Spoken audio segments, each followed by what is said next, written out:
Hey there, play therapists. Welcome to this week's episode of Next Level Play Therapy. And today I want to discuss a topic that we talk about all the time, and that whole idea of consultation. And so you've probably said this. I know I have said this, but I feel like we don't really do it that much, actually. And this idea of consultation, and consultation is an ethical and clinical, is ethically and clinically important, and we need to be doing it, and yet we don't.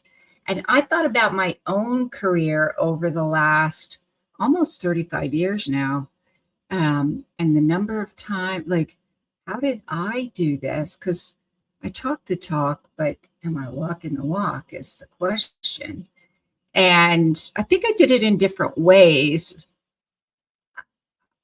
I did it more formally, I would say, sometimes by joining a consultation group. When I owned a group practice, we kind of had that as part of the process. We could kind of grab each other because it was a group practice of all play therapists, so we could kind of pull in that somehow. And when I moved to the West Coast, it was kind of the thing that I missed a lot, because when we moved to the West Coast, from the East Coast to the West Coast, I was the only person I knew other than my husband and our 2 kids and our 3 dogs at the time. Are they technically people? No. Are they emotionally people? Yes, talking about my dogs. So I thought about that whole idea of play therapy and community, and I missed that a lot. Then I went to a play therapy training, and I felt like I had found my people again, made some connections, and I also realized that I kind of feel like consultation is a little bit of teaching, and I love teaching. I'm kind of a teacher at heart. I started out my professional career as a teacher, and then realized I wanted to do the counseling part, not the teaching part, for education. Anyway, I taught kids with emotional problems back in the 1980s. That was a long time ago. And when we moved to the West Coast, I realized I really missed this whole thing about community and play therapy specifically, because I feel like play therapy is a niche within the mental health community. And when I went to grad school, nobody was talking about play therapy. I found about play therapy because of the school social worker and school psychologist in the special education school where I worked, and they were doing it back in like 1980. When was that? Like 1985, maybe 86, something like that. And then I couldn't find it anywhere. So I believe in the power of community, which is why I started a group consultation program called Play Therapy Academy, to help people who wanted to achieve their RPT credential. And then what I learned out of that is not everybody needs that level, and yet they lack that level, meaning Play Therapy Academy, and yet they lack a sense of community, a sense of where I can go to get support. And that's when I created my new membership, Play Therapy Elevation Circle. I'll talk more about those at the end if you're interested. Today, I really wanted to talk about, honestly, some of the things I learned from doing this over the last, I think it's like 6 years now. Oh, goodness. Might be 7 or 8. um, some of the things I learned, and then what does the research say about that? Because I was thinking about this topic. We talk about play therapy consultation all the time, or consultation in general, and yet we're not really doing it that much. And why is that? And I feel like we treat it a little bit more like a luxury than a necessity because it's one more thing that we add to our list of things. And as I've talked to people when they schedule their 30-minute meetings with me to see if Play Therapy Academy is a good fit, or now we kind of figure out, is Play Therapy a better fit or is Elevation Circle a better fit? What I'm finding is sometimes people have bad experiences with consultation and supervision. And so I thought about, whenever I'm kind of curious about these things, I go down the research rabbit hole, and that is exactly what I did. So I want to highlight some of the things that research has talked about. And there were 2 articles there. If you want to find out more about the articles or maybe find them yourself, I did list the articles in the description. So for those of you who are watching the live stream or the live stream replay, you can look in the description. For those of you who are listening to the podcast episode, Next Level Play Therapy podcast episode, then it'll also be in the description. And the 2 articles that I found, and I figured I would kind of talk about both because there was a lot of overlap. And I figured, well, 2 is better than 1 when it comes to research and making your point. So that's what I did. So one of the research articles is by Miu, Joseph, Hakeem, Cox, and Greenwald. I hope I said their names right. The article is from the Journal of Health Service Psychology from 2022. It's called Peer Consultation, an enriching necessity rather than a luxury for psychologists during and beyond the pandemic. That one sounded really good. Actually, I had a lot of good points in there. And then the other article is by Baitis, Edmonds, Canuschio, Gallagher, Downey, Kendall. And it's in the Admin Policy Mental Health Journal. And the article is called Therapist Perspectives on the Effective Elements of Consultation Following Training. And that was, these actually had some really good information.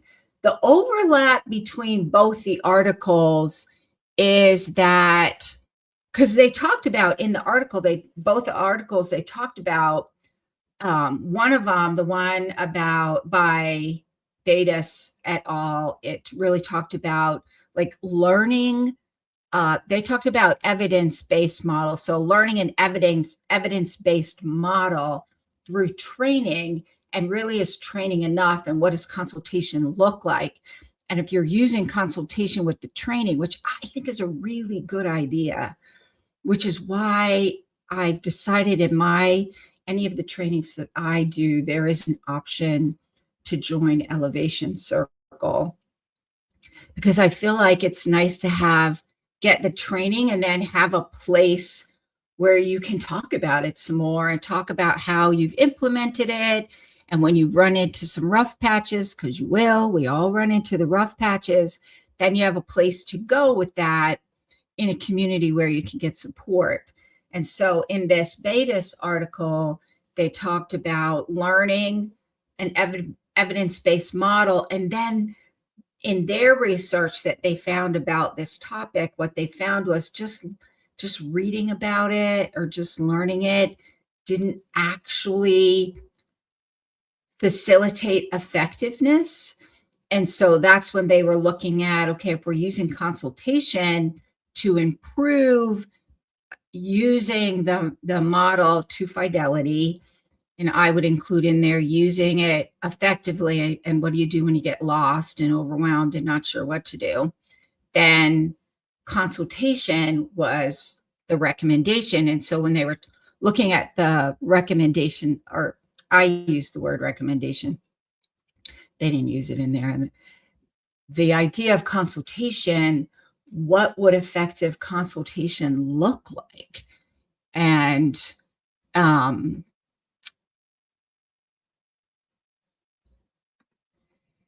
sorry, I got distracted by a comment. I think I might just turn the comments off. I would love for people watching live. If you want to comment and join the conversation, honestly, feel free to comment.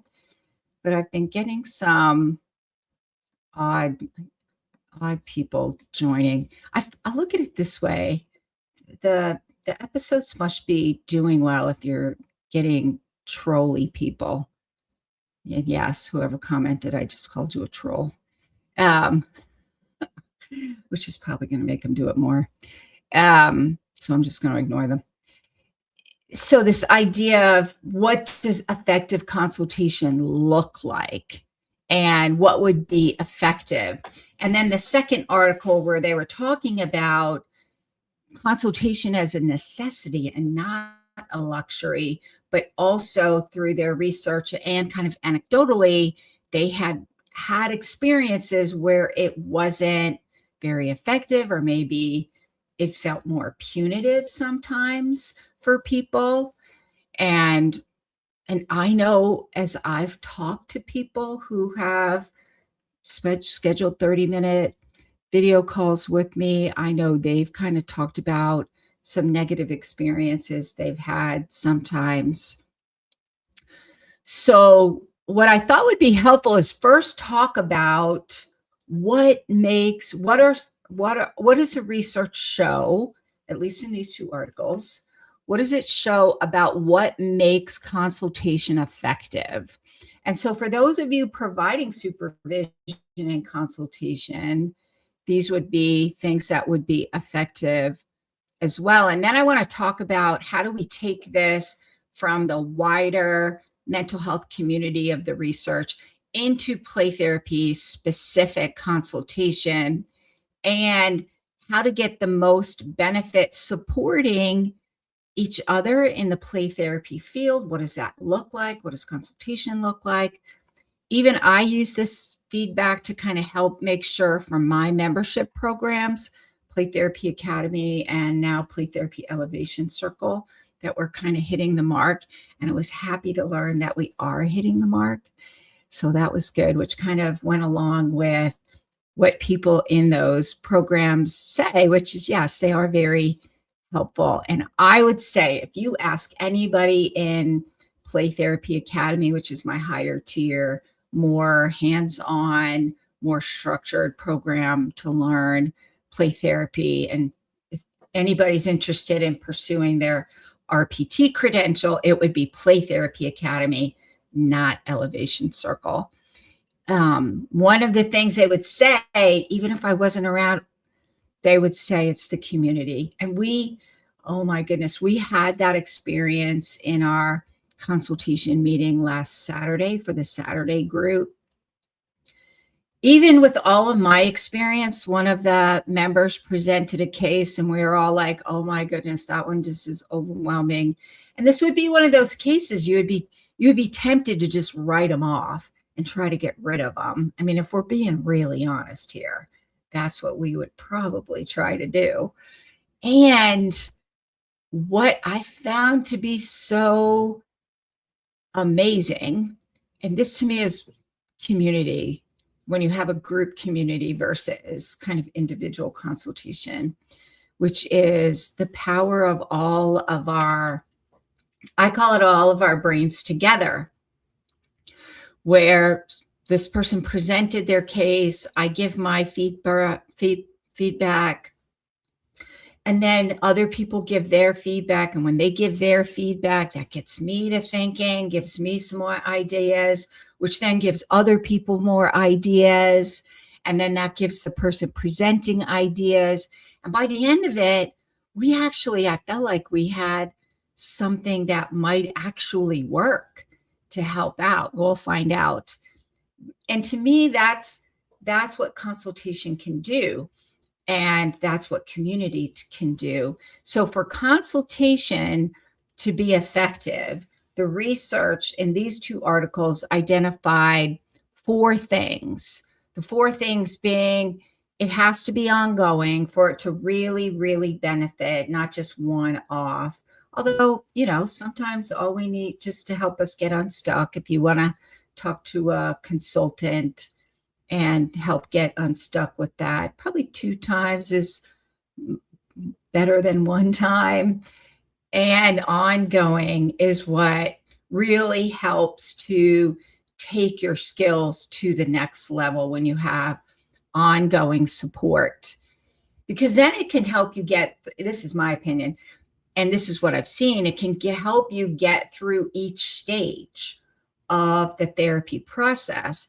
For play therapy, how do you facilitate that healing using your specific model through each stage of the play therapy process? And to me, that's where, when it's ongoing, and for different clients, it might look one way for one client and another way for another client. So that ongoing element is one of the things that they found to be most effective. The other is that it's relational, because really, if we're going to open up and show our vulnerabilities as play therapists, then we need to feel safe, right? We're human. We say that about our clients, and we need it to be that way for us as well. We need to feel like it's not going to be punitive, or if I say something, I'm going to be judged, or if it's connected to my work and it's evaluative. I mean, there isn't, when you're in that licensing process here in the US, there is an evaluative aspect to it. In work, there is that as well. I mean, that's the role we have as supervisors, as opposed to consultants. So even in those cases, though, we need to make it relational. If we want people that we're consulting with to open up and help really get down to the nitty-gritty about what's going on to help move the needle forward, then they need to feel safe. The other is relational, not evaluative, which kind of goes against what I just said. I mean, there's an aspect of it that is evaluative. So I might kind of, I don't know how I feel about that. I think it's both. I probably will think about that a lot more after we end this broadcast today. And those of you listening to the podcast, I do think when it's relational, but it's a professional relationship, there are boundaries around it. But I think it's that idea of that we show up as human beings. And I think that creates safety when we can do that. And so that's the third thing. It needs to be safe and not performative. So we're not going to get anywhere if it's just superficial, in my opinion. And when I facilitate in Play Therapy Academy and Elevation Circle, we do real, and we make it a safe place. That being said, there are certain things that, kind of, we do have boundaries around those. That's important, and it needs to be safe. Those other things that I'm kind of hinting at, those are more, those don't happen very often. I think they're more rare. And most of the time, creating that sense of safety is really important. And then the fourth thing that was identified is using real cases, not just case, like hypotheticals, or even when I notice this too, even in Play Therapy Academy, when people are presenting their case and we're staffing a specific case, I always give the option of, maybe you don't have a case, but maybe you have a question more general in nature that covers quite a few clients. Even when we do more of the hypotheticals, then we always get down into a client, and so that's what it was saying with the consultation to be effective, that the real cases, really, how do you apply this information in real cases to help move that needle forward for healing and getting the best results that you can for your clients. And so with that, how does this help play therapists? How does consultation help play therapists? I feel like play therapy adds another layer of complexity that these studies don't necessarily talk about, that, but they kind of quietly validate. And that is that ability to create a safe space for it to be relational with people who understand play therapy. That's the key. Because how many of you probably listening have met with a supervisor and they weren't a child and adolescent therapist and they didn't know much about play therapy? And I'm not saying they can't be good. I had some awesome supervisors and they didn't know about play therapy, which is why I felt lost half the time way early in my career. But they didn't know about play therapy. And so usually you would try to staff your case and they might be able to help out with parents, but as far as what you were doing in the play therapy session with your client, they didn't really have any knowledge or expertise in that area. And so I can't tell you how many times I heard, oh, you're doing a good job. They're playing. It'll be fine. You can always use worksheets. I hate worksheets. So I feel like in consultation for play therapy, you really need to connect with play therapists. And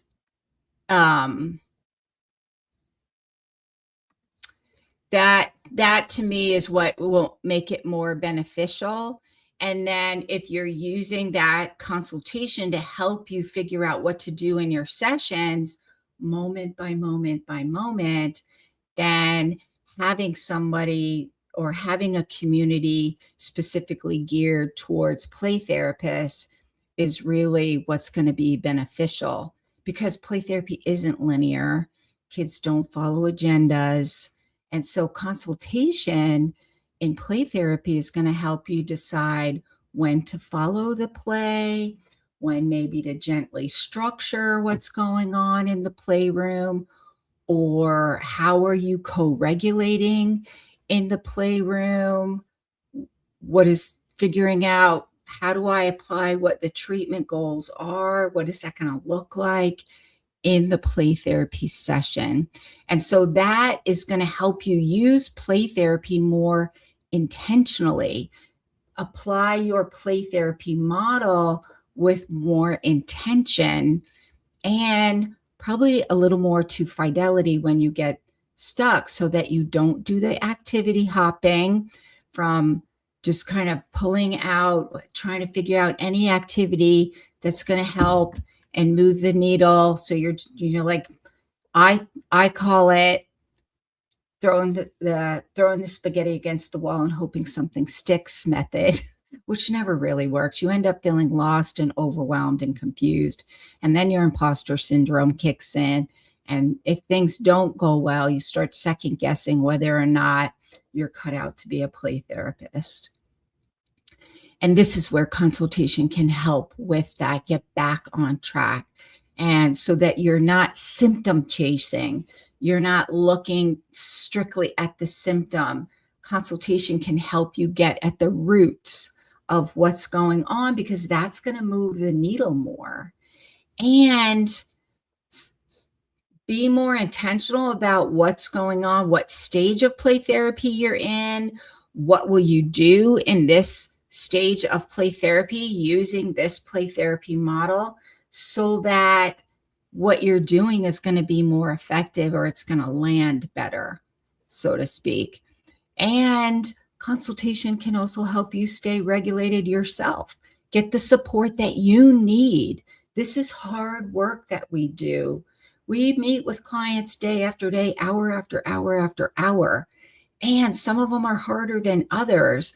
And so getting the support that you need in order to stay regulated and supported yourself is going to help you avoid burnout, feeling overwhelmed and confused, like you got no creativity left, and like you got no energy, and you start dreading, and maybe you start kind of second guessing yourself that maybe you're not cut out to this, right?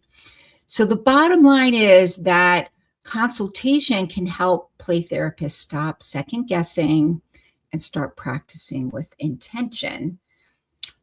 So that is it for today. I just want to do a little recap, and then I'll talk a little bit more about Elevation Circle, Play Therapy Elevation Circle, which is my online play therapy membership. And that's going to be opening up soon. I also have a free webinar coming up. So if you're interested in that to help you figure out, so we only covered one part of what I feel like is an important framework if you want to stop second guessing yourself every clinical decision that you're making and feel like you're being more effective. In the free webinar, I'm going to talk about 3 parts, this idea of community being one of them. So if you're interested in the free webinar, I'll talk to a little bit more about that as well. And I have openings in Play Therapy Academy right now. And also Elevation Circle is going to be opening up at the end of the month. I have enrollment will be opening up. So really for today's topic about consultation and what makes it important and why is it important is that really play therapy, being in a community, isn't really about doing more. It's really about taking what you know, taking what you've learned in those trainings, and how do you apply that information?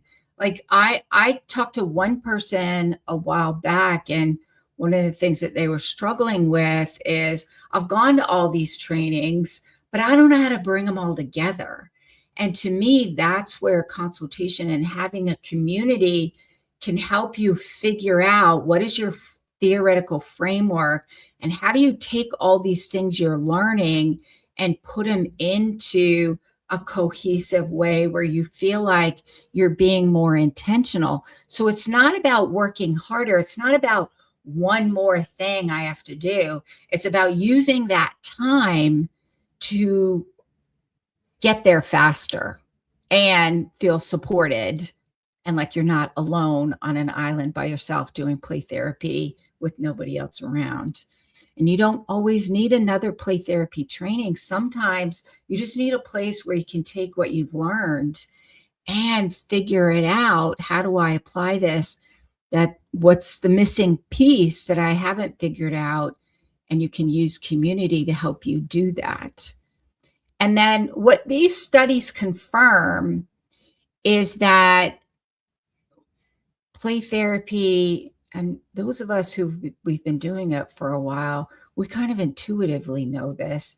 And the research the research validated, at least these 2 articles validated what we kind of already know deep down if you've been doing this for a while, or maybe you're a supervisor or a play therapy consultant or supervisor, is that really our competence grows in connection with other play therapists who get it, other like-minded play therapists who understand the therapeutic powers of play. And when they understand play, so you don't have to explain it over and over and over and over again, only to have somebody say, oh, use a worksheet, that'll be fine. I don't like worksheets. I mean, I have some, but I use them as a kind of stepping stone for more experiential things if I'm being directive, depending on what I'm working on. And then confidence really grows when you have a space where you feel safe and connected to be real, to reflect on what you've been doing, what's going on, having that dedicated time and space where you can take a step back, do a little reflection, and then come back and figure out how to put all the pieces together. And that really sustainability, doing this for the long haul, is really about being in a community to get the support that you need So when you're feeling a little burned out and overwhelmed and second guessing yourself, and you're thinking maybe you weren't cut out to be a play therapist, you have a community that kind of help you look at things differently, help you get unstuck, help you figure out where you might be missing the mark in a safe way, because we all miss the mark sometimes. Constructive feedback, when you're comfortable with the people, can be really useful. And that's how we move the needle. That's how we move forward. And so when we look at it that way, consultation isn't a luxury. It's really a necessity. It's something that can really help us to be better therapists, to provide better play therapy services, to stay in there for the long haul, and to not feel like we're doing it alone.